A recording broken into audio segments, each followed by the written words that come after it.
Hello guys, welcome to our channel Rebirth of My Jaan Part 12. Chapter 56 एक नया षड्यंत्र। वही आर्य और पंकज के अंदर जाने के पास सभी उन दोनों को देखते और अपना सर नाम दिला के अंदर जाने लगते हैं। तो अभिमन्यु मृत्युंजय और प्रधान को ऐसे खड़ा देख बोलना है, तुम लोग आ सकते हो पार्टनर बन के, वैसे भी मेरी बहन अलाउड कर ही दिया है तो हमें भी कोई प्रॉब्लम नहीं है। कृद्धन गुस्से से दांत पीसते हुए कहते हैं, तुम्हारे और तुम्हारी बहन का दिमाग जो एक साथ स्क्रू ढीला हुआ है ना, अच्छे से टाइट करना पड़ेगा, ध्यान रखना कहीं तुम्हारी वाली तुम्हें छोड़कर ना चली जाए तुम्हारी इस हरकत की वजह से। यह कहते वह नोटिस अभिमन्यु को पास करता है तो वह उसे गुस्से से घर कर देखना लगता है। वही आस्था जी मुस्कुराते हुए कहती है, अब हमें अंदर चलना चाहिए वरना फिर से आर्य गुस्सा हो जाएगी। मैं सब अंदर जाने लगता है तो क्लब के वहीं पर बॉडीगार्ड सबको कपल को 2 बैच देते हैं पहनने के लिए। तभी कृद्धन और मृत्युंजय की बारी आती है तो बॉडीगार्ड उन्हें अजीब नजरों से देखते हैं तो मृत्युंजय जलते हुए कहते, कभी लड़के नहीं देखे हैं तो जैसे घर रहे हो। मृत्युंजय कैसे बोलते पर गर्ड्स बोलता है, सॉरी सर, लड़के तो बहुत देखकर मगर ऐसे पार्टनर नहीं देखे। मैं ऐसे बोलते पर प्रधान गुस्से से कहता, नहीं देखे या जान प्यारी नहीं है जो मेरे सामने मुंह खोलने की कोशिश कर रहे हो। मैं साथ में खड़ा बॉडीगार्ड जो कि प्रधान को जानता था वह दूसरे बॉडीगार्ड से कहता है, तुम्हें। मैं साथ में खड़ा बॉडीगार्ड जो कि प्रधान को जानता था वह दूसरे बॉडीगार्ड से कहता है, तो मैं देख नहीं चाहिए कब और किस कैसे बात करनी चाहिए। ये कहते हुए बॉडीगार्ड दूसरा वाला कृद्धन के सामने आता है, कहता है, सॉरी सर, हमें पता था आप आने वाले हैं मगर यह नहीं बॉडीगार्ड है, इन्हें पता था उनकी तरफ से मैं माफी मांगता हूं। बॉडीगार्ड का हेड बोलना है तो प्रधान अपने गुस्से को कंट्रोल करते हुए अंदर चला जाता है क्योंकि वह यहाँ पर कोई तमाशा क्रिएट करना नहीं चाहता था जिससे आर्य उससे और नाराज हो जाए। वही प्रधान को इतना शांत होता हुआ ज्यादा देखकर गॉड्स बोला, क्या ये बात सच है कि ओबरॉय कॉरपोरेशन के सीईओ को लड़कों में इंटरेस्ट है। जब सब अंदर जाते हैं तो देखते हैं आर्य और पंकज एक तरफ बैठे हुए ड्रिंक कर रहे थे। ये देखकर सब उन्हें घूमने लगता है तो अचानक से आर्य की नज़र उन पर जाती है तो अपनी तरफ आने का इशारा करती है। वह इशारा मिलते ही लोग उसकी तरफ जाने लगता है। तभी कृद्धन और मृत्युंजय भी आ जाते हैं। वही प्रस्थान आर्य और पंकज को ऐसे साथ में ड्रिंक करते हुए खुशी से हंसते बोलते देखा उसका खून खोलने लगता है और कहता है, इस असिस्टेंट नाम की बाला को तो सबक सिखाना ही पड़ेगा, अपनी ही मैडम को ऐसे कौन हंस हंस के बात करता है, इसका अंजाम तुम्हारे लिए अच्छा नहीं होगा मिस्टर असिस्टेंट। मृत्युंजय प्रधान के पास करो, उसकी बातों को सुन रहा था। गुस्से से उसे घूरते हुए बोलना है, बोल भी कौन रहा है जिसने खुद किसी की फांसी पर नजर डाली हो। जब खुद का बॉस ऐसा हो तो असिस्टेंट का ऐसा होना तो लाजमी है ना। तभी कुछ आगे बोल कृद्धन की अभिमन्यु आगे आते हो बोलते हैं, हमें चलना चाहिए, फॉरेन क्लाइंट आ चुके, सबको अपनी प्रेजेंटेशन भी देने में टाइम लगेगा और हमें नीचे भी आना है क्योंकि हम इन लोगों को अकेला तो नहीं छोड़ सकते ऐसे क्लब में। कृद्धन कहता है, तुम लोग जो मेरी जगह पंकज सब हैंडल कर लेगा। अभिमन्यु से घूमते हुए बोलते, खबरदार जो से यहाँ से हिलाने की भी कोशिश की, देखो मेरी बहन कितनी खुश है अभी, और वैसे भी तुम सीईओ ना कि वह तुम्हें भी करना चाहिए कुछ, हर बार काम चोरी करने से अच्छा होगा कुछ कर लिया करो। तुम्हारे इसी हरकतों की वजह से आर्य तुमसे दूर भागती तो कुछ करते नहीं हो, अपने असिस्टेंट से करवाते हो। एक दिन ऐसा ना हो शादी भी तुम्हारी जगह तुम्हारा असिस्टेंट ही करने आ जाए। कृद्धन गुस्से को दबाते हुए बोला, साले हो इसलिए छोड़ रहा हूं, और रही बात उसकी, इतनी हिम्मत नहीं है कि मेरी जान से शादी कर सके, उसकी टांगें ना तोड़ दूंगा मैं। रणधीर जी उनके पास आते हो बोलते हैं, तुम लोगों का अगर मेल मिलाप झगड़ा हो गया हो तो चले ऊपर चलना है। मीटिंग रूम में चलते हैं, और वैसे भी यहाँ पर ध्यान रखना के लिए बॉडीगार्ड है उन लोगों का, और साथ में पंकज भी तो है, वह इतना काबिल है कि उन लोगों को प्रोटेक्ट कर लेगा। तो सभी अपने बिजनेस और प्रोजेक्ट पर ध्यान दो। ये कहकर रणधीर जी ऊपर जाने लगता तो अभिमन्यु कृद्धन की तरफ कहता है कि वह सही कहा रहे हैं अंकल, हमें चलना चाहिए, प्रोजेक्ट पर ध्यान देना चाहिए, और वैसे भी हम बॉडीगार्ड, और कुछ हुआ भी तो हम ऊपर, यह कहानी ज्यादा दूर नहीं। और तुम्हें अरे पर तो विश्वास है ना, वह यहाँ पर किसी को कुछ नहीं होने देंगे। कृद्धन ये सुनते ही बोलते, अपनी जान से ज्यादा उसे पर विश्वास है। ये कहने के बाद एक नज़र जी भर के आर्य को देखा है, फिर ऊपर की तरफ मी रूम की तरफ सब चले जाते हैं। वही आर्य के पास आस्था जी आए और कहते, मुझे तुमसे कुछ बात करनी है। तो आर्य मुस्कुराते हुए कहती है, ठीक है। फिर पंकज की तरफ देखते हुए आराम मुस्कुराते हुए कहती है, पंक बेबी आप ही रहना, मैं आता हूँ। ये सुनते ही आर्य की बातों को पंकज रोनी जैसी मुंह बनाकर उसे देखा है जैसे रिक्वेस्ट कर रहा हो, मैं आप सच में आज डेविल के हाथों मरवा के ही मानेगी।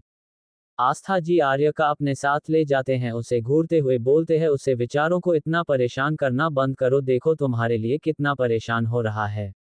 आर्य पंकज की तरफ देखकर मुस्कुराते हुए अपनी हंसी को कंट्रोल करते हुए कहती है, मॉम वह मेरे लिए परेशान नहीं हो रही हो, अपने लिए परेशान हो रहे हैं कि बाद में उनके बॉस उनकी हालत क्या करेंगे। तो आस्था जी मुस्कुराते हुए कहते, उसका परेशान होना लाजमी है, तुम प्रधान की गुस्से को जानती हो। तो औरे मुस्कुराते हुए कहती, जानती हूँ तभी तो ये कर रही हूँ, ताकि वह अपने गुस्से को कंट्रोल करना सीखे, वरना अगली बार कोई ऐसी हरकत की तो मुझे बर्दाश्त नहीं होगा। आप जानते हो ना, उसने गलती करने के बाद भी उसे एक्सेप्ट नहीं किया। मैं उसे यही रिलायंस करना चाहती हूँ कि गलती करने के बाद एक्सेप्ट कर लेना, उसे गलती को कोई बड़ी बात नहीं होती ना, कोई छोटा हो जाता है। आस्था जी मुस्कुराते हुए बोली, मुझे तुमसे यही उम्मीद है, और ज्यादा बेचारी को परेशान मत करना। तो आराम मुस्कुराते हुए कहते, आप चिंता मत कीजिए, मैं पंक बेबिये को ज्यादा परेशान नहीं करूंगी। और रही बात कृद्धन, तो उसे आज थोड़ा परेशान होना पड़ेगा, और कल उसे एक सरप्राइज भी तो देना है मुझे। वहीं दूसरी तरफ और कारखाने में, एक कारखाने में एक कोने की जगह पर, जहां पर एक आदमी बैठे हुए शराब पिए जा रहा था और गुस्से में सामने कुछ फोटो को देखे जा रहा था। उसकी आंखों में वह फोटो देखे हुए नफरत से भरी हुई थी। तुम्हारी वजह से मेरा मकसद पूरा नहीं हो पाया, जिस बरसों से मैं सरकार करने के लिए कितना कुछ नहीं किया आर्य, इसकी कीमत तो तुम्हें और तुम्हारी मॉम और भाइयों को चुकानी पड़ेगी। तभी एक औरत पीछे से आते हुए कहती है, अभिजीत शांत हो, जो ऐसा गुस्सा करने से हमारे आगे के प्लान पर ज्यादा नुकसान हो सकता है। संडे दिमाग से सोच चुके हमें आगे क्या करना है। तो अभिजीत जी सामने खड़ी औरत को देखकर नरमम भाव से बोले और थोड़े गुस्से के साथ, आरती कैसे शांत हो जाऊं, तुम जानती हो ना उन्हें हमारे कितने बड़े प्लान को बर्बाद किया है। अगर चारों को पता चल गया कि एक्सपेरिमेंट पूरा नहीं हुआ तो हमारे लिए कितना बड़ा हो सकता है। आरती जी थोड़ा मुस्कुराते हुए कहती है, तुम शांत हो जाओ, एक्सपेरिमेंट भी पूरा होगा और हमारा बदला भी उसे, आर्य का तो हम छोड़ेंगे नहीं, अपने किए गए बेइज्जती का बदला उसे चुकाना होगा और उसकी मां को भी। तभी वहां पर टकटक की आवाज आती है, तो दोनों सामने देखे तो वहां पर एक लड़की आ रही थी। तो आरती जी उसे तरफ देखते हुए बोलते हैं, त्रिशा तुम यहाँ पर, कुछ पता चला कि मल्होत्रा मैंशन में क्या हो रहा है इस वक्त। त्रिशा मुस्कुराते हुए बोली, कुछ नहीं, बहुत कुछ पता चला है, और आपको पता है सबसे बड़ी बात पता चली है कि सोनिया सिसोदिया को आर्य के लिए प्रधान ने टॉर्चर करके मार डाला। फिर अभिजीत जी की तरफ मुस्कुराते हुए कहते, और आपको पता है आपकी प्यारी बीवी अपनी जिंदगी वापस शुरू करने जा रही है, अपने प्यार के साथ शादी करके।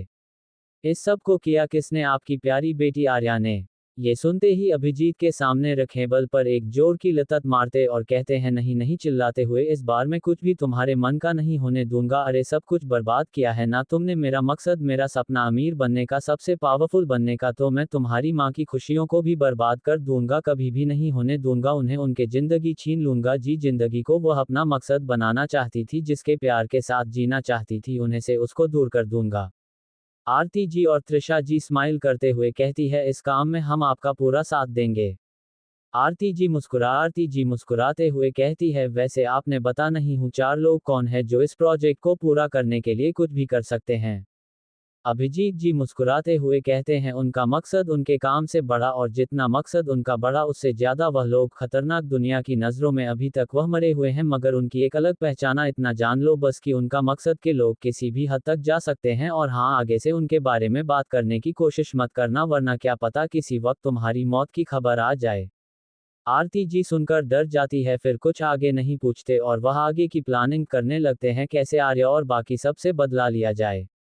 क्लब में रात के 8 बजे आर्य पंकज के साथ कुछ डिस्कस कर रही थी, तभी उसके नजर ऊपर से आ रहे सभी बॉयज और रणधीर जी पर पड़ी, जिसे देखकर उसके चेहरे पर एक डबल स्माइल। आगे ग्रुप पंकज की तरफ देखकर थोड़ी जोर आवाज में बोली, पंक बेबी चलो डांस करती है। आर्य जबरदस्ती पंकज को खींचते हुए डांस फ्लोर पर ले गई।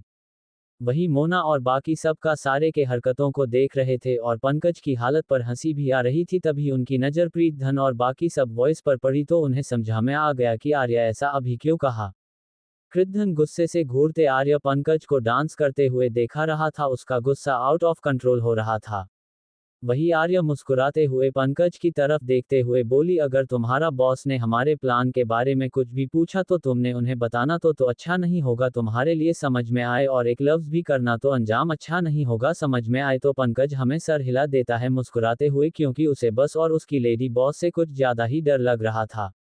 आरव प्रधान के मजे लेते हुए कहता है, लगता है डाल ने माँ बना ही लिया इस पंक बेबिये को हमारा जीजा बनाने का।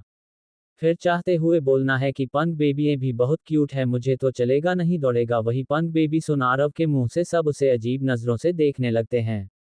कीर्तन आप क्या सजा देगा पंकज और आर्य को? अभिजीत आरती जी त्रिशा क्या प्लान बना रहे हैं आर्य और उसकी फैमिली के खिलाफ? आखिर क्यों है अभिजीत को इतनी नफरत आर्य से और उसके वजह के पीछे कारण क्या? आखिर वह कर लोग कौन है जो इस प्रोजेक्ट में इतना ज्यादा इंटरेस्ट है और खतरनाक भी है, और क्यों है दुनिया में उन्हें के मरने होने का अफवाह? दिल चैप्टर 57 कृद्धन की वाइल्ड किस। वही आर्य अपने आगे को प्लेन को लेकर कुछ ज्यादा ही मुस्कुरा रही थी। इस पास से अनजान आगे उसके साथ कृद्धन क्या करेगा? आर्या पंकज डांस करने में मस्त है कि तभी उन दोनों का अपने पास किसी की स्ट्रांग प्रेजेंस फुल हुई, जो कि कुछ ज्यादा अच्छी तो नहीं मगर कुछ ज्यादा ही नेगेटिव और थोड़ी डरावनी वाइब दे रही थी।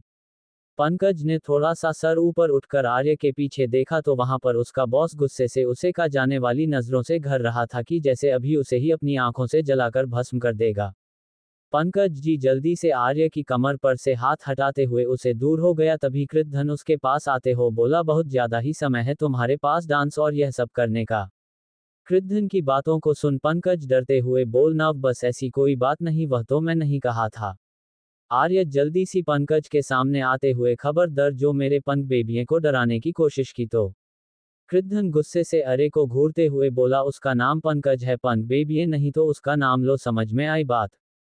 अरे मुंह फूलते हुए बोली, मैं चाहे उसे पंक बेबी कहूं या कुल्लू मल्लू कहो, तुम्हें क्यों मिर्ची लगा रही है? मैं तुम्हें तो कुछ नहीं कहा रही ना। वैसे भी तुम कहाँ कल्लू मुल्लू और वैसे वाले हो, और अब मुझे और मेरे पंक बेबिये को डिस्टर्ब मत करो। कृद्धन पंकज की तरफ देखते हुए गुस्से से, वैसे क्या बातें हो रही थी इतनी देर से? तो पंकज डरते हुए आर्य के प्लान के बारे में फटाफट बता देता था। अरे गुस्से से पंकज को घूमने देख लगती है। मिया आर्य मन नहीं बोलते, इसे कितनी बार समझाया था कि कुछ भी नहीं बोलना मगर इसका मुंह बंद नहीं है ना। अब देखो बेटा तुम्हें मजा कैसे चूकती हूँ, बहुत शौक है ना मुंह चलाने का, मेरी बात नहीं मानी ना, अब देखो अरे की बात ना माने का अंजाम। आर्या उदास और मासूम सा चेहरा बनाकर पंकज की तरफ देखकर अपनी रूह से आवाज में बोलते हैं, पंक बेबी तुम अपने बॉस से डर के ये सब क्यों कह रहे हो? तुमने तो कहा था तुम मुझसे प्यार करते हो, तुम मुझसे शादी भी करोगे, अब ऐसे डर के मारे बॉस के सामने झूठ बोलते हुए शर्म नहीं आती? और कल तो हम डेट पर भी जाने वाले थे, तुमने सब बर्बाद कर दिया। फिर आर्या हाथ को आगे दिखाकर जीस पर पी लिखा हुआ था वह पंकज को दिखाते हुए बोलते, देखो मैंने तुम्हारे नाम का टैटू बना और तुमने मुझे इस जालिम बॉस के लिए ठुकरा दे, मगर मैं भी जानती हूँ तुम्हारे ही जालिम बॉस तुम्हें सजा देता, मगर कोई बात नहीं, जब प्यार किया तो डरना क्या? कोई बात नहीं, मैं कल तुम्हारा इंतजार करूंगी तो तुम आ जाना, ठीक है? टाइम पर आना। ये कहकर आर्य आस्था जी की तरफ देखते हो, क्या टाइम में वॉशरूम से आए अभी, और इतना क्या क्या मान से फटाफट चली जाती है। वही सभी मुंह खोल आर्य को देखने लगते हैं और कभी घर के पंकज को। वही मिष्टी पंकज को देखकर बोलते हैं, भाई अपनी यह क्या क्या भाभी पर ही लाइन मारने लगेगी, अच्छी बात नहीं है, आपने मेरी भाभी को अपनी तरफ करने की हिम्मत कैसे की? फिर मिष्टी प्रधान की तरफ देखते हुए बोलते, गुस्से से बाय बाय का दिमाग खराब होता जा रहा है पंकज, जो भाई भाभी पर लैंड करने लगे हैं तो उनको बड़ी अच्छी सजा देना। आर्यन मिष्टी की बातों को सुनकर बोला, कितनी ज्यादा दोनों भाई बहन मेरी बहन के लिए ओब्सेस्ड है, एक को तो मैं संभाल लूंगा दूसरे को मेरी बहन। ये कहते हुए आर्या के फेस पर डेविल स्माइल थी। प्रधान पंकज की तरफ गुस्से से देखते हुए बोला, और तुम कल से ऑफिस में पार्ट टाइम करोगी, रात के समय श्री बत्रा वाला प्रोजेक्ट भी तुम ही संभालोगे किसी के बिना मदद के? ये सुनते ही तो बेचारा पंकज पूरा बेहोशी हो चुका था। मैं पंकज को बेहोश देखकर व्योम आगे आया और उसका चेकअप करते वाला, ज्यादा कुछ नहीं, अभी चेहरे को सदमा लगा गया है किसी बात का, बस यह मिस्टर बत्रा का प्रोजेक्ट है क्या? प्रधान मुस्कुराते हो बोल, ज्यादा कुछ नहीं, बस उन्हें का प्रोजेक्ट थोड़ा आसान है। मिस्टी को कुछ याद आया तो उसने कृतधनन की तरफ देखकर बोला, भाई मिस्टर बत्रा तो वही है ना जो पंकज भैया पर लाइन मारते हैं, कितनी बार तो उनकी इज्जत जाते जाते बच्ची? यह कहते वह मिस्टी हंसते लगती है। भाई मिस्टी की बातों को सुन सबको अब माजरा समझ में आ चुका था कि पंकज सदमे से क्यों बेहोश हुआ और कृतधन ने मिस्टर बत्रा का प्रोजेक्ट उसे सजा देने के लिए लिया है। प्रधान बिना इमोशनल के वियोग की तरफ देखकर बोला, इसको होश आए तो प्रोजेक्ट के लिए भेज देना, मैं जरा अभी आया। ये कहकर कृद्धन उसे तरफ चला जाता है जिस तरफ अभी आर्य गई थी। ये देखकर सब स्माइल कर देते हैं। वहीं मृत्युंजय उसे तरफ जाता देख बिना किसी की नजरों में आए चुपके से प्रधान के पीछे चला जाता है। वॉशरूम में आर्या काफी देर से वॉशरूम में मिर के सामने खड़े हुए अपने फेस को देखकर स्माइल कर रही थी। डेविल तभी उसे के किसी के शूज की कदमों की आवाज वॉशरूम की तरफ आते हुए सुनाई देते, जिसे सुनकर वह कहती है, आखिर तुम आ ही गए, मुझे पता था तुम यहाँ पर आओगे ही आओ।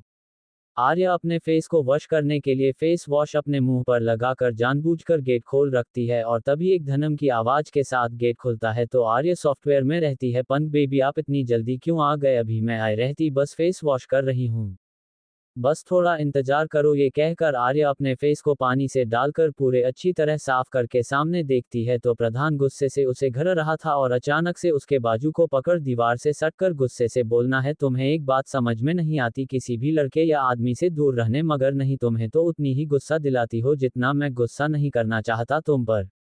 अरे बोलने मिस्टर प्रधान, आपको शर्म नहीं आते अपने सेक्रेटरी की गर्लफ्रेंड से ऐसे बात करते हुए। कृद्धन गुस्से से कहता, खबरदार, जो अपना नाम किसी के साथ जोड़ने की कोशिश की तो अंजाम अच्छा नहीं होगा तुम्हारे लिए। अरे हंसते हुए कहती है आर्या मल्होत्रा, अंजाम की फिक्र करे बिना ही वह काम करती है जिसमें ज्यादा खतरा हो समझ में आए, और यह धमकी किसी और को देना। प्रधान आर्य को घूमते हुए कहता है, कभी भी मैं किसी को खोखली धमकी नहीं देता, यह मेरा स्टाइल, और जब मैं किसी को धमकी देता हूं तो उसे पूरा करने की ताकत भी रखना हूं, समझ में आई बात। और तुम्हें बड़ा शौक है ना उसे अपने इन प्यार लोगों से पंक बेबी बुलाने को, तो इन्हें तो सजा मिलेगी। ये कहकर कि कृद्धन धीरे से आर्य के तरफ बढ़ने लगता है तो आर्य बोलते, खबरदार, जो ऐसा वैसा करने की कुछ कोशिश की तो मुझे बुरा कोई नहीं होगा। कृथन आर्य के फोटो की तरफ बढ़ते हुए बोलना है, ये तो तुम्हें गलती करने से पहले सोचना चाहिए था जान, अब उसकी सजा तो भूख तो पहले, तभी बाद में अपनी धमकी देना मुझे। ये कहते ही आर के होठों पर अपने होठों को जोड़ प्रधान रुदाली किस करने लगता है और साथ में आर के होठों को काटने भी लगता है बीते करने के साथ। आर्य को जब दर्द होता है तो कीर्तन के कंधों को पकड़ अपने आप से दूर करने की कोशिश करती है तो क्रीड़ा आर्य के हाथों को पकड़ दीवार के ऊपर करके अपने एक हाथों से ही पड़ते हुए दूसरे हाथों को उसके कमर पर ले जाते हुए हल्का हल्का उससे चलाने लगता है।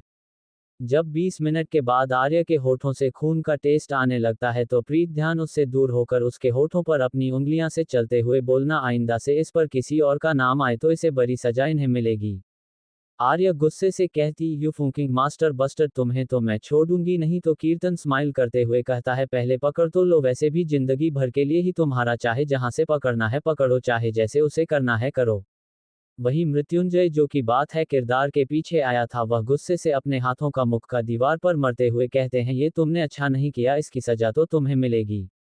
मेरी स्वीटहार्ट के लोगों का चुने का हक सिर्फ मेरा जिसे तुमने हासिल किया, और इसके सजा तुम्हारे उन हाथों और तुम्हारे गुरूर पर लगेगी। ये कहकर मृत्युंजय गुस्से से नीचे क्लब के अंदर चला जाता है जहां पर सभी बैठे हुए थे। आस्था जी मृत्युंजय को इतना गुस्से में आते हुए देखा, प्यार से पूछते, क्या हुआ मृत्युंजय बेटा, तुम इतने गुस्से में, क्या कोई प्रॉब्लम हुई और कहाँ गए थे तुम।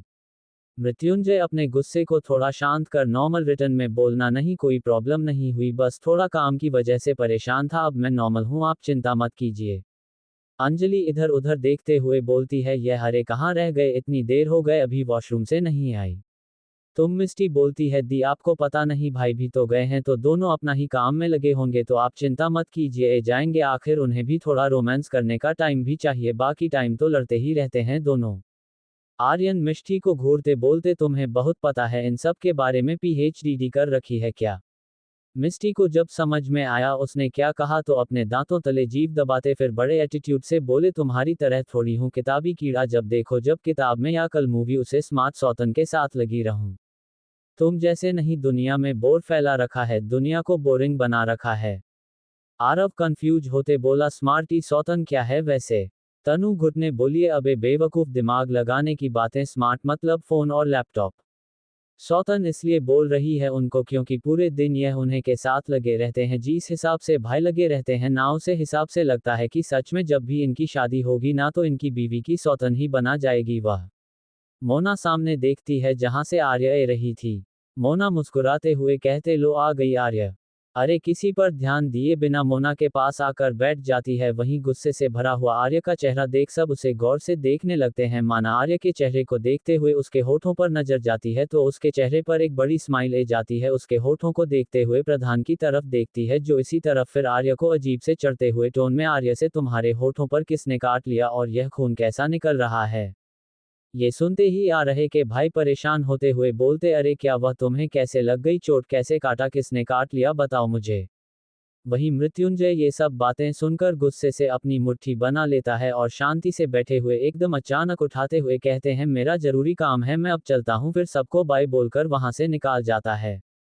आरव कंफ्यूज होते हुए बोला, इन्हें क्या हुआ है? कुछ देर से अभी तो ठीक ठाक थे जब से आए थे, मगर अचानक से इन्हें क्या हो गया? अचानक से ऐसे उठकर क्यों चले गए? मिया आर्य प्रधान को गुस्से से घर रही थी, फिर अभिमन्यु की तरह देखते हुए मुस्कुराते हुए बोली, बाय कुछ नहीं, बाथरूम में बड़ा कीड़ा हो गया था, उसी ने काट लिया है। जंगली है ना, तो जंगली पंथी दिखाएगा। ये सुनते ही कृद्धन का फेस एकदम सख्त हो जाता है। वह गुस्से से आर्य को घूरने लगता है, जैसे उसे वार्निंग दे रहा हो, इसकी सजा तो तुम्हें मिलेगी, मुझे जंगली कीड़ा खाने की।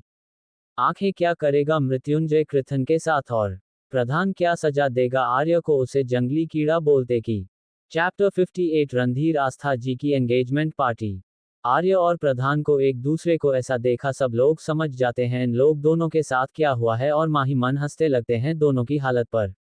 मिस्टी हंसते हुए बोलते हैं, लगता है कुछ ज्यादा ही रोमांटिक कीड़ा था जो होठों पर ही काटा, इसीलिए।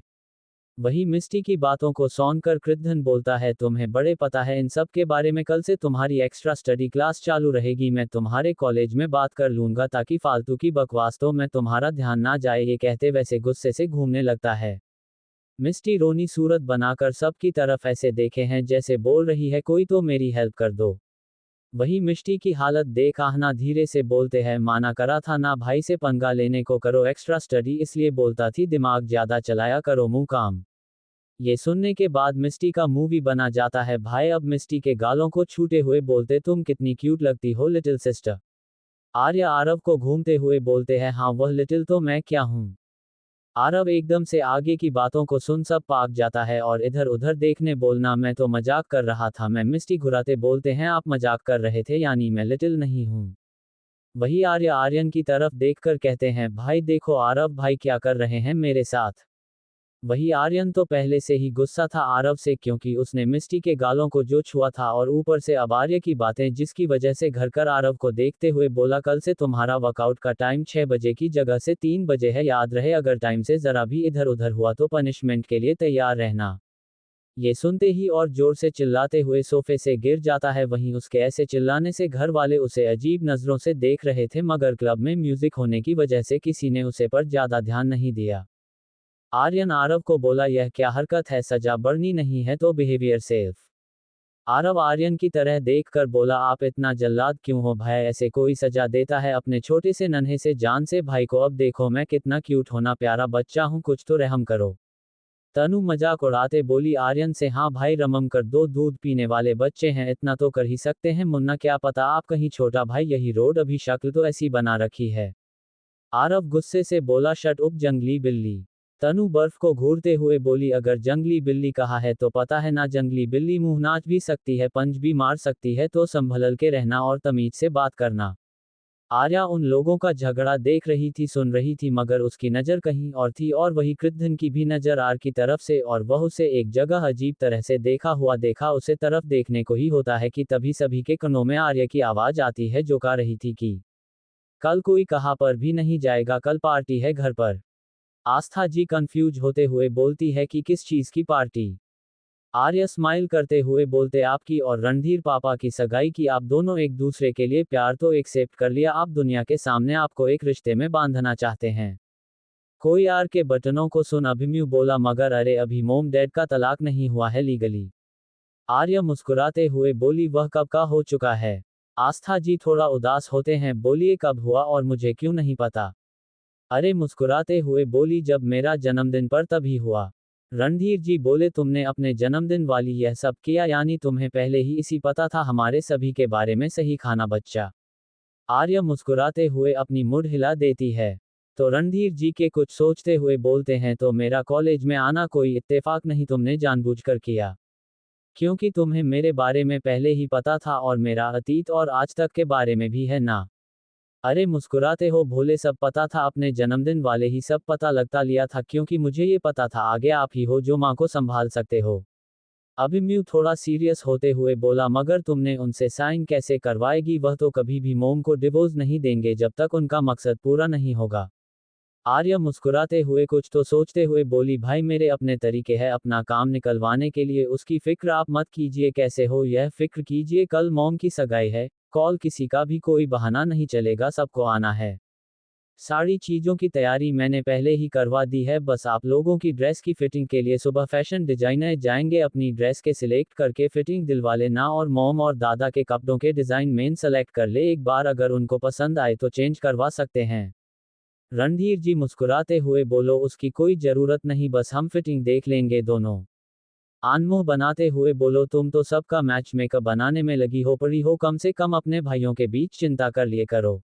अरे मुस्कुराते हुए बोले, भाई की चिंता है तभी तो ये सब करी हूं, अगर जब तक मॉम और पापा साथ नहीं होंगे तब तक आप लोगों की शादी की रस्म में कौन करेंगे। पहले दादा और मॉम की शादी होगी, फिर अभिमन्यु भाई की, फिर मोना की। आप सब ने भी अपने लिए कोई पसंद कर लिया तो पहले बता देना, वरना मैं अपनी पसंद की भाभी ले आऊंगी, फिर मत कहना। आरजित एक मुस्कुराते हो बोलना, हमें तुम्हारी पसंद पूरा भरोसा है आर्य बच्चा, कभी भी हमारी तुम गलत चीज नहीं करोगे। फिर आर्य कृतदान की तरफ देखकर बोली, और हाँ आप लोग को भी आना होगा, याद से आ जाना वरना फाइन, और काम में ही बिजी रहना वरना आपका तो काम नहीं गुस्सा करने का, फिर किसी पर गुस्सा निकालने बैठ जाना। ये कहकर आर्य उठाते हुए बाहर जाने लगती है, एक बार साइड में पिलर पर खड़े आदमी को देखकर स्माइल करती है डेविल। जाते हुए बोलते हैं, वहां से जितनी कोशिश करनी है कर लो, मगर अंत में जीत मेरे हाथों ही लगेगी, तुम्हारा मकसद पूरा नहीं होगा, कितनी भी कोशिश कर लो मेरे परिवार को नुकसान पहुंचाने के, इस बार साल मैंने बोला है तो फंसना तुम्हें होगा, हर बार की तरह बच नहीं पाओगे तुम, कल की पार्टी सभी मशहूर रहेंगे और तुम अपनी चाल चलोगे और उसे चला में फंसे के लिए मैं तुम्हें अपनी चाल चलूंगी। आर्या के जाने के बाद अभिमन्यु और बाकी सब उसे देखते रहते हैं। आस्था जी थोड़ा अजीब महसूस करने लगती है और उन्हें इतना घबराते हुआ देखकर मोना पूछते, क्या हुआ मॉम, आप इतनी परेशान और घबराई हुई क्यों हो। आस्था जी मोना की बातों को सुन रहती है, पता नहीं है क्यों अजीब सा लगा रहा है, घबराहट और बेचैनी हो रही, जैसे कल कुछ होने वाले, ऊपर से आ रहेगा इतना जल्दी यह सब करना, कुछ समझ मेरा दिल फिर से उसे दिन तेरा घबरा रहा है, जिस वक्त आ रहा की याददाश्त गई थी उसे एक्सीडेंट में, ऐसा लगा रहा है फिर से वैसा ही कुछ बुरा होने वाला है। वही आस्था जी की बातों को सुन रणधीर जी उनके पास आकर उनको हाथों को अपने हाथ में लेकर घुटनों के बाल बैठते हुए कहते, तुम चिंता मत करो, अब हम दोनों की वह बेटी है उसकी हिफाजत करना मेरा भी काम है, चिंता मत को, मेरे होते हुए मेरी बेटी के ऊपर एक आज नहीं आएगी। व्योम कुछ सोचते हुए सबकी तरफ देखते हुए बोलना है, वैसे एक बात समझ में नहीं आ रही, अगर आर्य को सब पता था पहले से ही मगर वह किसी को कुछ बताती नहीं है, ऐसा तो नहीं कोई खतरा वापस आने वाला है। तभी रणधीर जी का फोन बजाने लगता है, वह फोन पर एक नजर डालकर सब की तरफ देखते हैं तो आस्था जी बोलते, किसका फोन है, तो आस्था जी की बातों को सुन रणधीर जी फोन की तरफ देखते हुए बोलते हैं, बॉडीगार्ड का फोन है, सत्यदेव और आर्य पर नजर रखना के लिए कहा, तक कि सत्य जब जैसे दिखता है वैसा लगा नहीं रहा और आर्य की सेफ्टी के लिए उसके पीछे प्रोटेक्शन के लिए बॉडीगार्ड लगाना जरूरी था। अभिमन्यु बोलते, प्लीज आप फोन उठाए पापा। वही रणधीर जी अभिमन्यु के मुंह से खुद के लिए पापा सुनकर मुस्कुरा देते हैं, सब मुस्कुराते हैं तो अभिमन्यु कहता, क्या मैं कुछ गलत कहा, तो रणधीर जी मुस्कुराते हुए कहते हैं, मुझे उम्मीद नहीं थी कि तुम मुझे पापा खाओगे, तो अभिमन्यु उनके बटनों का जवाब देते हुए कहता है, आर्य ने और माँ ने जब आपको एक्सेप्ट कर लिया है तो हमने भी आपको एक्सेप्ट कर लिया है और आज से आप भी हमारी फैमिली का हिस्सा हो। वही आर्य गाड़ी के बन पर बैठे हुए बाहर के नज़ारे को देख रही थी, आसमान में चंद को देखे जो अमावस की वजह से छुपा हुआ था। फिर कुछ सोचते हुए बोलते हैं, तुम्हारी भी जिंदगी मेरी तरह कभी भी सुकून की जिंदगी नहीं मिलती, हर वक्त तुम जिंदगी के लिए आधे होते हो और कभी पूरे, तुम्हारा ये चक्र चलता ही रहता हर 15 दिन में। वैसे ही मेरी जिंदगी भले हीरे बर्थ हुआ हो, मगर वैसे ही मेरी जिंदगी भले हीरे बर्थ हुआ हो, अगर अतीत पीछा नहीं छोड़ रहा, लगा रहा है वापस से ही वह गाड़ी आने वाली है जिसमें मेरा सब कुछ छीन लिया था। मगर इस बार कुछ अलग होगा, इस बार पता होगा कि चिमनी वाला कोई अपना नहीं, अपने के रूप में छुपा कोई बहरूपिया है, तो तकलीफ कम होगी इस बार। वही रणधीर जी का फोन एक बार फिर बजता है तो उनका का ध्यान वापस फोन पर आता है। फोन उठाने ही वाले होते हैं कि तभी अभिमन्यु बोलना है, फोन स्पीकर पर कर दीजिएगा ताकि हम भी उनकी बातों को सुन सके पापा। रणधीर जी अपना सर हमें हिलाकर अपने फोन को स्पीकर पर रखे टेबल के पास रखते हैं और बॉडीगार्ड से बोलते, बोलो क्या इन्फॉर्मेशन है। बॉडीगार्ड थोड़ा घबराते हुए बोलना है कि सर कोई इन्फॉर्मेशन निकाल रहा है उनकी। रणधीर जी थोड़ा परेशान और थोड़ा सा प्रभाव से कहते हैं, किसके बारे में बात कर रहे हो तुम। बॉडीगार्ड का हेड बोलना है, सर आयशा सिंह की बात कर रहे हैं। रणधीर जी थोड़ा गुस्सा करते हुए कहते हैं, मैं तुम्हें आर्य मल्होत्रा की खबर रखते को बोलना हूँ, उसे पर नजर आया आयशा सिंह कहाँ से आ गई बीच में। बॉडीगार्ड थोड़ा हकलाते हुए बोलना है, सर आपने जिसकी भी खबर रखते को कही थी उनमें की शक्ल और आशा सिंह की शक्ल से मैं यहाँ तक कि दोनों के एक जगह होने का तारीख और एक साथ दिखने की तारीख विषय में ऐसा लगता है दोनों एक ही व्यक्ति है। रणधीर जी थोड़ा रुक बोलते हैं, और कोई खबर मिली? बॉडीगार्ड, माताजी की कर ज्यादा तो नहीं, बस इतना पता चला है 5 साल पहले मैं कहीं गई हुई थी जहां पर उनकी मुलाकात एक लड़के से हुई थी और वह बहुत अच्छे दोस्त, बेटे हर जगह साथ में ही रहते, उनके एक ग्रुप भी था जो एक रिसर्च ग्रुप था। रणधीर जी से पहले कृथन बोलना है कि उसे लड़के या कोई रिसर्च ग्रुप के बारे में कोई खबर है। बॉडीगार्ड किसी और की आवाज सुनकर चुप हो जाता है तो रणधीर जी बोलते हैं, अभी जिस आदमी ने पूछा उसका जवाब दो। बॉडीगार्ड गहरी सांस लेकर बोलते हैं, सर उसे रिसर्च ग्रुप का वह हेड था, उनका नाम था रिजवान। मैं रिजवान सुनकर सब एक दूसरे को देखने लगते हैं क्योंकि रिजवान नाम आर्य ने तब लिया था जब वह कॉलेज में पानी करने लगी थी। आखिर कौन सा प्लेयर के पीछे जो छुपा हुआ था और जिसे देखकर आर्य इतनी स्माइल करी थी, क्या है आर्य का मकसद इस पार्टी के पीछे, और क्या पता चल पाएगा आर्य और रिजवान का अतीत सबको क्या होगा जब आएगा और रिजवान के अतीत की परछाई उनके present. Chapter 59 I am coming soon butterfly. Bodyguard की बातों को सुन सभी थोड़ा शॉक में थे क्योंकि अरे इस नाम को सुनते ही कॉलेज में कितनी ज्यादा पैनिक और गुस्से में आ गई थी। तभी रणधीर जी के फोन पर एक और फोन आता है जो उसे पर आर्य नाम शो हो रहा, तो सब कंफ्यूजन में फोन को देखने लगते हैं तो बॉडीगार्ड को रणधीर जी कहते, ठीक है बाकी की इंफॉर्मेशन निकालो। रणधीर जी आर्य का फोन उठाते हुए कहते, हाँ बेटा क्या हुआ, हम अभी आ रहे हैं आर्य बाहर। आर्य मुस्कुराते हुए बोली, नहीं मुझे लगा आप लोगों को टाइम लगेगा, आखिर बॉडीगार्ड को मेरे इंफॉर्मेशन और मेरे पीछे जो लगा रखा है आपने, तभी तो उसका कॉल अटेंड करने में बिजी हो गए आप लोग। रणधीर जी के साथ सभी आर्य की बातों को सुन शौक हो जाते हैं कि आर्य को कैसे पता कि गार्ड्स को उसकी इंफॉर्मेशन निकालना और उसके सेफ्टी के लिए पीछे लगाया है। रणधीर जी आर्य को समझते हुए बोले, मेरा कोई भी गलत इंटेंशन नहीं था, मुझे बस तुम्हारी सेफ्टी की फिक्र थी। अरे मुस्कुराते हुए बोली, मुझे पता है आपको मेरी सेफ्टी की फिक्र थी, मगर आपके इस कदम से अभी आपको क्या परिणाम में घुटने को मिलेगा आपको पता है। आस्था जी कंफर्म होते हुए बोली, बेटा ऐसा क्यों कहा रहे हो, उन्हें बस तुम्हारी फिक्र थी इसलिए करा उन्होंने। आर्य सीरियस होते हुए कहती है कि कभी कभी किसी की फिक्र करना भी खतरनाक साबित होता है। अगर विश्वास ना हो तो अपने आसपास देखा लीजिए, उन लोगों के ब्लैक गॉड्स आपके आसपास ही होंगे जो पूरे टाइम आप पर नजर बनाए रहेंगे। अभिमन्यु चिंता करते हुए बोला, आप कहाँ हो, और आपको पता तो हमें क्यों नहीं बताया, आप अकेले कहाँ निकल गए, आपको ठीक तो होना सही सलामत। आर्य बोलते हैं आगे अभिमन्यु से कि रिलैक्स बाय, कुछ नहीं होगा, और वैसे भी वह भी हम पर नजर ही रखेंगे, ज्यादा कुछ नहीं करेंगे जब तक उन्हें आगे से ऑर्डर ना मिल जाए। कृद्धन बोला, तुम कहाँ हो? आर्य चढ़ते हुए बोली, जहन्नुम में चलोगे मेरे साथ, जब देखो जब पूछते रहते हो कहाँ हो, कैसे हो, दिमाग खराब है, जब बोल रही हूँ कुछ नहीं हुआ है फिर भी। कृद्धन गुस्से से आर्या बोला, मैं मजाक के मूड में नहीं हूँ, सही सही बताओ कहाँ हो। आर्य खुद को रिलैक्स करते हुए बोली, बाहर हूँ, आप सब भी आ जाओ जल्दी। रणधीर जी फिक्र करते हुए बोला, आप कहीं मत जाना, हम आ रहे हैं अभी बाहर। अजीत जल्दी से सबकी तरफ देखते हुए बोला, लेडीज को बीच में कर लेते, हम उनके साइड हो जाते हैं और हमारे बाद हमारे बॉडीगार्ड एक घेरा बना लेंगे से, ताकि अगर कुछ गड़बड़ भी हो तो लेडीज सुरक्षित रहे। व्योम बोला, भाई सही कह रहे हैं। कृथन कुछ सोचते हुए बोला, नहीं ऐसा कोई कुछ नहीं करेगा।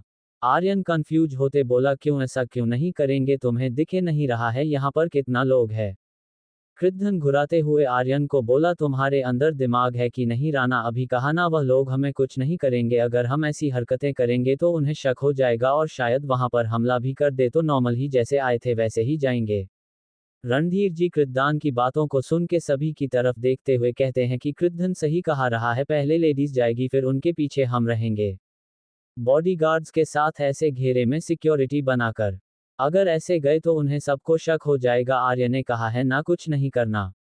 आर्यन कहता है, ठीक है तुम्हें गार्डन को कह देता हूं कि वह गाड़ी निकाल कर तैयार रहे, हम यहां से जल्दी ही निकाल जाएंगे। रणधीर जी आस्था जी और गर्ल्स को आगे जाने के लिए बोलते हैं और उनके पीछे अर्जित आर्यन व्योम आरव को जाने को बोलते हैं और फिर उनके पीछे वह अभिमन्यु कृद्धन रणधीर जी आएंगे। ये कहकर वह सब निकाल जाते हैं। जैसे गेट एंट्रेंस पर पहुंचते हैं कि तभी उन्हें आर्य और अपनी कार दिखती है। आर्य की गाड़ी क्लब के बाहर खड़ी थी जो कि रोड के बीच बीच थी में क्लब था उसके लेफ्ट और राइट साइड दो रोड निकलते थे और सामने एक बड़ी सी रोड थी। कृद्धन आर्य को घूरते हुए अभिमन्यु की तरफ देखते हुए बोलते हैं इसे क्या खाकर पैदा किया था जो ऐसी अजीब हरकतें करते अभी तक तो इसी घाटी के अंदर होना चाहिए मगर नहीं इस तरह डायरिंग बनना है देखो कैसे बोनट पर बैठी है गाड़ी के। अभिमन्यु कृद्धन को घूरते बोलते हैं खबरदार जो मेरी बहन के खिलाफ एक भी शब्द का तो अगर इतना ही शौक के जाकर उससे पूछ लो तुम्हें सीधे मुंह जवाब मिल जाएगा। कृद्धन घूरते हुए बोलना एक बार तो पूछा था तो उसने ऐसा जवाब दिया कि दोबारा उसे सवाल का जवाब पूछने का मन नहीं करता। अभिमन्यु आर्य को देखते हुए कहता है आप भर क्या कर रहे हो अभी तक गाड़ी में क्यों नहीं बैठे हमें यहाँ से निकलना होगा ना। आर्य अभिमन्यु की तरफ देखते हुए बोलते हैं जब निकलेंगे जब ये लोग निकलने देंगे ना। ये कहकर सामने की तरफ इशारा करती है तो अभिमन्यु सामने देखा है जहां पर गाड़ियां की लाइन लगी पड़ी थी जैसे जाम लग हो। कृद्धन गुस्से से कहते हैं पहले से ही दिमाग खराब है और इन लोगों को क्या ड्रामा लगा रखा है गॉड्स इन लोगों को हटाओ यहाँ से। आर्या हंसते हुए बोली वह तुमने ट्रैफिक हवलदार वाला काम भी शुरू कर दिया। प्रधान गुस्से से बोलना है मैं मजाक के मूड में नहीं हूँ समझ में आए पहले मत वैसे ही मेरा दिमाग खराब है और तुम अपनी बकवास बातें बंद करो। आर्य कुछ कहते कि तभी सबके चिल्लाने की आवाज आती है सामने देखे हैं तो सामने बहुत बड़े बड़े हेलीकॉप्टर थे जिस पर से गुलाब के फूल बरस रहे थे। अंजलि फूलों को देखते हुए कहते हैं कितना क्यूट और रोमांटिक है ना। अरिजीत अंजलि की बातों को सुनकर अजीत उसे करके देखना लगता है।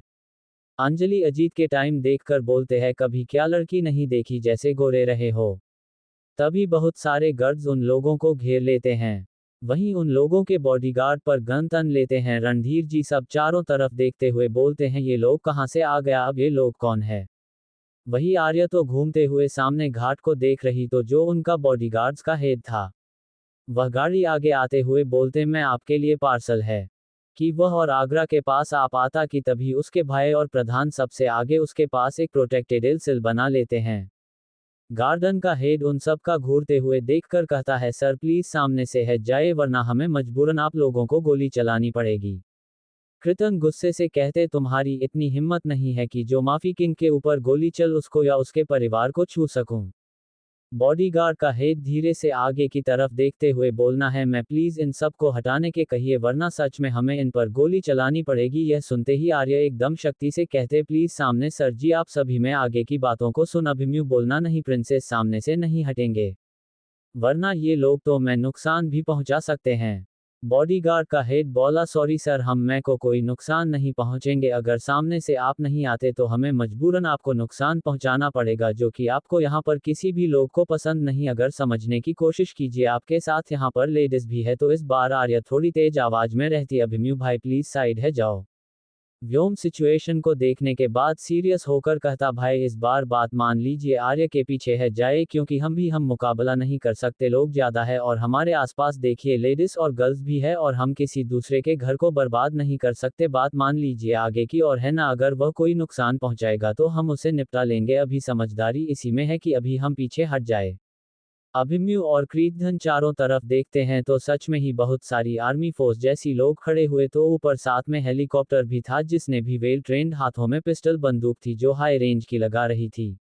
कृद्धन के आगे से हटाने के बाद सब आर्य के सामने से जरूर है जाते मगर उसके अगल बगल ही खड़े रहते हैं जरूरत पड़ने पर उसकी मदद कर सके ताकि बॉडीगार्ड का हेड रिस्पेक्ट से आगे की तरफ बोलना है मैं ये गिफ्ट आपके लिए सामने की तरफ इशारा करता है जहां पर एक बड़ा सा बॉक्स था और उसे आर्य को देता है चाबी जैसे कुछ देखकर बॉक्स को खोलने के लिए। आर्या एक बार उसे बॉक्स को देखते फिर बॉडीगार्ड को हेड को फिर उसे चाबी लेकर आगे बढ़ाने लगती है कि तभी कृद्धन उसका हाथ पकड़ते हुए कहता है ध्यान से कुछ भी हो सकता है। आर्य उसके पास जाने से पहले सबको पीछे की तरफ देखते हो क्योंकि उसे जहां तक पता था उसमें वही होने वाला है। अहाना क्यों थोड़ा डरते हुए कहती हूँ मोना दी इसमें है क्या। भाभी को तो कुछ नहीं होगा तुम मुन्ना आना और बाकी सब को रिलैक्स करते हुए कहती है कुछ नहीं होगा हम सब है ना और साथ में तुम्हारे भाई भी है और अभिमन्यु के भाई भी है। तनु भी कहते सही कहा आपने मैं भी तो हूं ना। आर्य उसे चाबी लगाते ही सामने स्क्रीन जैसा कुछ आता है उसमें काउंटडाउन शुरू हो जाती है। ये देखकर अभिमन्यु डरते हुए कहता प्रिंसेसी पीछे आ जाओ जल्दी। आर्य को अपनी बात को ना सुनता देख आर्य पर अभिमन्यु इस पर चिल्लाता है, तब भी आर्य नहीं आती कि तभी एकदम घूम की आवाज आती है। सब डर से अपनी आंखें बंद कर लेते हैं कि तब भी एक साथ कुछ गुब्बारे से निकलते तो सबके आसपास चिल्लाने की आवाज आने लगती है। सब अपनी आंखें खोल के सामने देखे हैं तो कुछ बड़ों में कुछ तस्वीरें लगी हुई थी जो आसमान की ओर जा रही थी। एक गुब्बारे को जल्दी से पकड़कर तनु और मिस्टी कहते हैं, वह इसमें तो आर्य डी की तस्वीर है।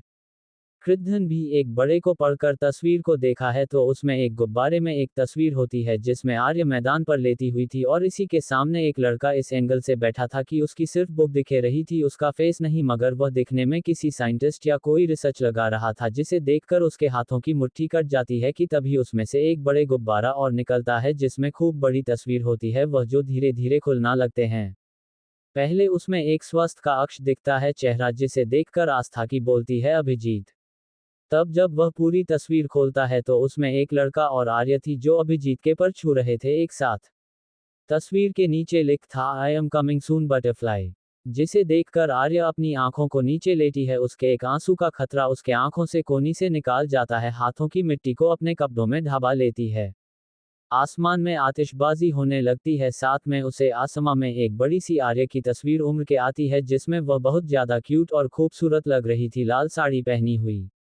तभी बॉडीगार्ड हेड का फोन बजता है, वह फोन उठाकर आगे की तरफ दे देता है, स्पीकर पर करके तो रहे फोन को एक नज़र देखते फिर बॉडीगार्ड को और उठा लेती है। तभी है अभिमन्यु फोन चित हुए स्पीकर पर कर देता है।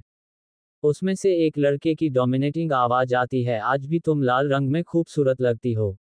बस फर्क आज इतना है कि पहले ये लाल रंग मेरे लिए होता था, अब किसी और के लिए है, मगर चिंता मत करो, जब मैं आऊंगा तो ये लाल रंग सिर्फ मेरे लिए होगा और इसकी हर निशानी मुझे शुरू हो गई मुझ पर खत्म होगी। कौन था जिसने आर्य के लिए ये सरप्राइज लैंड किया और किसका आया था फोन, किसके लिए लाल रंग इतना ज्यादा महत्वपूर्ण था और क्यों आर्य का ये सब देखकर आंखों में आंसू आ गए और हाथों की मुट्ठी बन गई, क्या असर होगा कीर्तन पर। चैप्टर 60 जयवंत ओबरॉय की एंट्री। गॉड्स उसके बाद एक लेटर आर्यों को देने के बाद वह सभी कार्ड वहां से चले जाते हैं कि तभी आर्य के पास आस्था जी आई है जो उसे पकड़कर कहती है कि यह सब क्या था और ये लोग कौन थे, किस लिए आए थे यहाँ पर। आर्य अपने आंसू को कंट्रोल करते हुए कहते हैं, कुछ नहीं, आप लोग गाड़ी में बैठे, कल की तैयारी भी करने का एंगेजमेंट सर मैंने बहुत कम होगा तो अभी रेस्ट करना जरूरी है सभी को। कृथन आर्य के हाथों को पढ़कर कहता है, मैं तुम्हें यहाँ से जाने नहीं दूंगा जब तक तुम हम सबको कुछ नहीं बताओगे, तुम इतनी बड़ी नहीं हो कि तुम छुपा सको और खासकर मुझे, अगर तुमने छुपाने की कोशिश की तो मैं किसी भी हालत में वह राज जान के रहूंगा। आर्य मुस्कुराते हुए कहानी, अगर जाना इतना आसान होता तो तुम अभी तक जान चुके होते, और रही बात वह कौन था, तुम आधा से जान चुके हो, अब उससे आगे जाने की कोशिश मत करना। ये कहते सबकी तरफ देखते और कहती है, मेरी वार्निंग नहीं है, एक चेतावनी है आप सबके लिए, ऐसा कोई भी काम ना करना जिसे आगे चलकर सबको प्रॉब्लम हो, इस मामले से जितना दूर है उतना ही अच्छा होगा और मुझे जो करना होगा वह मैं कर लूंगी, आप बस कल के फंक्शन पर ध्यान दें। रणधीर जी आर्य के कर पर हाथ रखते हुए प्यार से चलते और कहते हैं, जब तक मैं हूं आपके साथ आपको चिंता करने की जरूरत नहीं है, आपका जब मन करे मुझे बता देना, कोई आपको फोर्स नहीं करेगा। रणधीर जी की बातों को सुन आर्य इमोशनल हो जाती है और उनके गले लगा जाती है, उसकी आंखों से आंसू बहाने लगता है, वह धीरे धीरे से सपना लगती है। आर्या सकते हुए कहते, कुछ बातों को नहीं बताया जाए तो अच्छा होता, कुछ बातों को बताने से दर्द कम होने की जगह बधाई जाते हैं, वक्त आएगा तो सब आप लोगों के सामने आएगा, वक्त से पहले अगर उसे जानने की कोशिश की तो सब तबाह हो जाएगा, तो इसलिए कोई कोशिश ना करें। अर्जित आगे आते हुए कहता है, इतना रोने की जरूरत नहीं है, अगर तुमने कहा है ना वक्त आने पर हमें खुद पता चल जाएगा तो वक्त आने दो, सब पता चल जाएगा, इतना रोने की जरूरत है, हर बात में इतना इमोशनल तुमने कहां से होना सीख, तुम्हारे अंदर क्या इन दोनों टन की फिट हो गई है पानी की। अंजलि गुस्से से बोले, खबरदार, जो मेरी फ्रेंड को ऐसा बोला उसके अंदर टंकी नहीं टैंकर फिट हो गया है, तालाब वाला। ये सुनते ही अरे मुंह बनाते हुए बोले, तुम सब मेरा मजाक बना रहे हो, तुम लोग बहुत बुरे हो, भगवान कैसे को ऐसी दोस्त ना दे। ये कहकर रणधीर जी की तरह बच्चों जैसा मुंह बना कर देखना लगती तो रणधीर जी सबको घुराते बोलते, खबरदार, जो मेरे बच्चे को किसी ने रुलाने की कोशिश की तो मुझे बुरा कोई नहीं होगा। आर्य सबको जीप दिखाई बोलते, देखा, अब कोई भी मुझसे पंगा मत लेना वरना सबको पनिशमेंट मिलेगी। अरे को ऐसा हद तक खुश देखकर सब रात की सांस महसूस करते हैं, क्योंकि अभी वह उसके साथ हुई चीजों को भूल गई थी, सबको यही लगा रहा था, मगर ए रही है बोली नहीं तो बस सबको रिलैक्स करने के लिए ऐसा दिखावा कर रही थी। आर्य आना और मिस्टी की तरफ देखते हुए बोलते, कल पार्टी में सबको लेकर आना, ठीक है, चाहे तुम्हारा भाई क्यों नहीं उसे छोड़ देना, वैसे भी कल पंक बेबिये तो आएगा ही। कृद्धन को घूरते बोलते, और खबरदार जो मेरे पंक बेबिये को कल ज्यादा काम दिया तो हैंडसम दिखने चाहिए, कहीं पता चले तुम्हारे काम के चक्कर में उसके हैंडसम फेस खराब हो जाए। कीर्तन आर्य को गौर से देख रहा था, क्योंकि उसकी बातों में भले ही मजाक था मगर उसकी आंखों में अनकहा दर्द था। कृद्धन भी उसे छुड़ाने के बोलते, चिंता मत करो, उसे तुम्हारे पंक बेबिये को तो कल चलने लायक नहीं छोड़ूंगा। आरव शौक होते हुए बोलना, हो ऐसा क्या करने वालों, जैसे चलने लायक नहीं छोड़ोगे, शर्मशेम ऐसी बातें करते हुए शर्म नहीं आती है बच्चे, क्या असर पड़ेगा तुम्हें सोचना तो चाहिए जरा। प्रधान गुस्से से गुरुदेव बोला, तुम और तुम्हारी बहन के दिमाग में सही में कचरा भरा हुआ है, जब देखो जब कचराई ढूंढते हो, तुम्हारा एक दिन स्क्रू खोल कर देखूंगा आखिर है क्या इसके अंदर। आर्य और आर्य एक साथ बोले, जो तुम्हारे पास नहीं है दिमाग और स्वीटनेस, सुंदरता और प्यारी हमारी आंखें, और ऊपर से हमारी क्यूटनेस जो कि सबको घायल करने के लिए काफी तुम्हारी तरह हार्टलेस और क्रेल्स थोड़ी है, सड़ा गला शक्ल लेकर घूमते रहे। प्रधान आर्य को घुटने में मिस्टी और अहाना की तरफ देखते हुए बोलना है, चलो घर में बैठो, घर के लिए निकलना है। मिस्टी और आना अपना सर हिला देती है और जाकर कर में बैठने से पहले मिस्टी एक व्योम के साइड में खड़े आर्यन को दे मरती है, जिससे वह उसे घर के देखा है। वही प्यार से व्योम के पास से जाते हुए धीरे धीरे, बाय जीजू। व्योम भी मुस्कुराते हुए बोलते, बाय क्यूट पाए, अपना और सभी का ख्याल रखना क्यूट उपाय, ये कहते हुए अहाना की तरफ देख रहा था। अहाना ऐसे बोलते से शर्मा जाती है। वही अहाना को ऐसे शर्माते हुए देखकर आर्या उनके पास आते हुए कहती है, बाकी सबका नहीं सिर्फ भाभी का बोलो ना। आर्या को देख क्यों बोलते हैं कान के सटे, तुम बहुत ज्यादा बदमाश हो गई हो तो आर्या व्योम से कहती है, आपसे काम। फिर आर्य रणधीर जी और आस्था जी के तरफ देखकर कहते, आप दोनों एक साथ आ जाना। तो अरे जी जात से बोलते, नहीं मैं तुम लोगों के साथ जाऊंगी, तो आर्य बोले, चिंता मत करो, वह आपको किडनैप करके नहीं ले जाएंगे। फिर रणधीर जी की तरफ देखा, आपको कोई प्रॉब्लम में तो वह नाम इस तरह देते, मुझे कोई प्रॉब्लम नहीं है, अपनी मॉम से पूछ लो अगर उन्हें कोई प्रॉब्लम है तो, ये कहते हुए नाटी मुस्कुराने लगते हैं। तो आस्था जी उन्हें घूरने लगती है, ये देखते हुए आए रखे थे, बस बस बाद में घूम लेना, आप बेचारे डर जाएंगे, वैसे ही हमें डरा कर रखा है, अब उन्हें तो वक्त दीजिए। ये कहकर आर्य गाड़ी की तरफ जाती है, अपना कहते, मैं घर जा रही हूँ, आप लोग डिसाइड कर लेना कौन किसके में आ रहा है। ये कहते हुए अरे गाड़ी स्टार्ट करके वहां से चली जाती है, तो सभी के चेहरे पर जो मुस्कुराहट थी वह गायब हो जाती है। तो कीर्तन सभी गर्ल्स को देखकर बोलो, तुम लोग एक साथ घर के लिए निकल जाओ, तुम्हारे साथ बॉडीगार्ड चले जाएंगे, ठीक है, और ध्यान रखना कोई प्रॉब्लम होगी तो ये लोग संभाल लेंगे, बस तुम लोग अपना ध्यान रखना। फिर अभिमन्यु आस्था जी की तरफ देखकर कहता है, माँ हम सभी को कुछ काम है तो हम थोड़ा लेट आएंगे, आप डेट के साथ चले जाओ। आस्था जी थोड़ा परेशान होते हुए, बहुत देर की रात की 11 बजे बज गए, इतनी रात को क्या काम है, घर चलो, जो भी काम है वह कल सुबह कर लेना। तो अभिमन्यु रणधीर जी को इशारा करता है, तो रणधीर जी उन्हें समझाते हुए कहते हैं, उसे कोई मीटिंग होगी, कोई जरूरी काम होगा ऑफिस का, तो अभी जान दो वरना लॉस हो सकता है। तो आस्था जी भी रणधीर जी की बातों को मां कहती, ठीक है मगर जल्दी आना। तो अर्जित अपनी मां के फोरहेड पर किस करते हुए कहता है कि मां चिंता मत लो, हम साथ में है, कुछ नहीं होगा, हम जल्दी आ जाएंगे, आप अपना ध्यान रखना और बाकी सबका, और खासकर आर्य का देख लेना एक बार कमरे में उसके, वह ठीक है कि नहीं।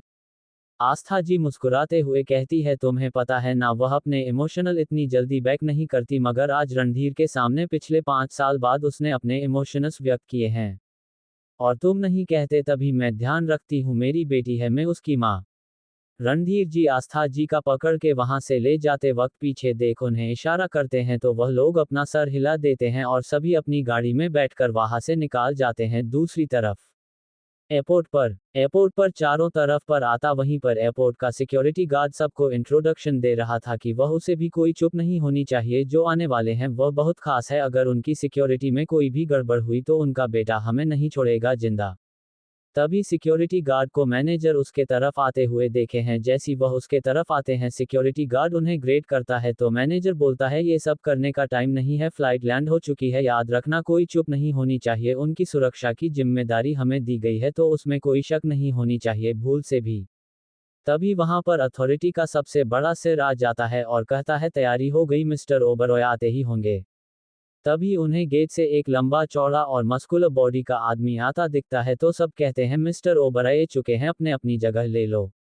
नहीं, वह अथॉरिटी का सबसे बड़ा सिर जाता है मिस्टर ओबरॉय के पास और कहता है, हेलो मिस्टर ओबरॉय, आपको यहाँ तक पहुँचने में कोई तकलीफ तो नहीं हुई? प्रधान के दादा श्री जयवंत ओबरॉय, बॉडीगार्ड्स जर्मनी को प्रोटेक्ट करते हुए मैनेजर और अथॉरिटी के सबसे बड़े हेड कॉन से दूर करते हुए कहते हैं कि सर थोड़ा दूर होकर चलिए। जयवंत जी बिना उनकी तरफ देखे हुए बोलते, अगर मुझे कोई तकलीफ होती तो तुम मेरे सामने भी खड़े नहीं होते। ये कहते हुए एयरपोर्ट के इतने ही शब्दों में बाहर आ जाते हैं। बॉडीगार्ड का हेड प्रकाश जी से प्रधान ने खास जीवन जी की सुरक्षा के लिए हीरे किया था। वह आते गेट का दरवाजा खुलता है तो अपनी गाड़ी में बैठ जाते हैं और फिर उनकी गाड़ी का काफिला अपने मंजिल की तरफ बढ़ जाता है। 12 बजे रात के ओबरॉय मैंशन के बाहर गाड़ी का काफिला रुकता है तो गार्ड आकर गाड़ी का दरवाजा खोलना है तो उसमें से जीवन जी बड़े रौब के साथ निकलते हैं और बिना किसी की तरफ देख अंदर जा रहे होते हैं। तभी उन्हें घर के केयरटेकर रामू का दिखते हैं तो वह उन्हें जाकर सिर्फ नमस्ते करते हैं। तो रामू क्या कहते हैं, अबे गए बेटा, आपके लिए खाना लगे। जयवंत जी रामू काका की तरफ देखकर कहते, नहीं काका, हमने फ्लाइट में ही अपना डिनर कर लिया था, अब हम आराम करने जा रहे और घर में किसी को अभी बताने की जरूरत नहीं होना डिस्टर्ब करने की, हम अपने कमरे में जा रहे हैं, आप भी जाकर आराम कीजिए। जयवंत जी को ज्यादा देख रामू काका घबरा जाते हैं क्योंकि उनके कमरे में अर्पिता सो रही थी। रामू का कहाँ जोड़कर कहता, भगवान, अर्पिता बेटा की रक्षा करना और उनकी जिंदगी में प्यार भी ला देना। अपने पति का सब कुछ होते हुए भी कुछ नहीं है उनके पास।